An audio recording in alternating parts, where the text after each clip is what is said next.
ஐயனார் துணை சரியில்ல. அடுத்த வர எபிசோட்ல நம்ம வானதி இருந்துட்டு பாண்டியோட வீட்டுக்கு வராங்க. அங்கே வெளியே வந்து பார்த்தீங்கன்னா சோழன் இருந்துட்டு வண்டியை தொடச்சி நின்றுட்டுருக்காரு. அப்போ நம்ம வானதி இருந்துட்டு என்ன ப்ரோ எப்படி இருக்கீங்க அப்படின்னு சொல்லிட்டு கேட்கவும், என்ன நான் பணத்தை திருடிட்டு ஜெயிலுக்கு போயிட்டு வந்தது உனக்கு அது தெரிஞ்சு போச்சு. நல்லா விசாரிக்கிறதுக்காக தானே இங்கே வந்திருக்க அப்படின்னு சொல்லிட்டு சோழன் வந்து சொல்லிக்கிட்டு இருக்காங்க.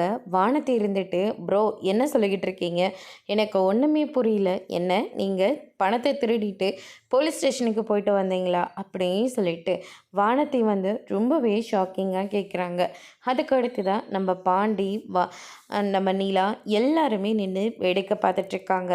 சோழன் இருந்துட்டு பாண்டி உங்ககிட்ட எல்லாத்தையும் சொல்லியிருப்பான்ல, அதனால தான் நீங்கள் வந்திருக்க.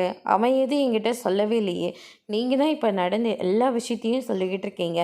ப்ரோ அவன் ஒன்றும் உங்களை மாதிரிலாம் இல்லை. இது வரைக்கும் இந்த வீட்டில் என்ன நடக்குது அப்படின்னு சொல்லிட்டு இது வரைக்கும் ஒரு நாள் கூட இந்த வீட்டை பற்றி சொல்லியிருக்க மாட்டான்.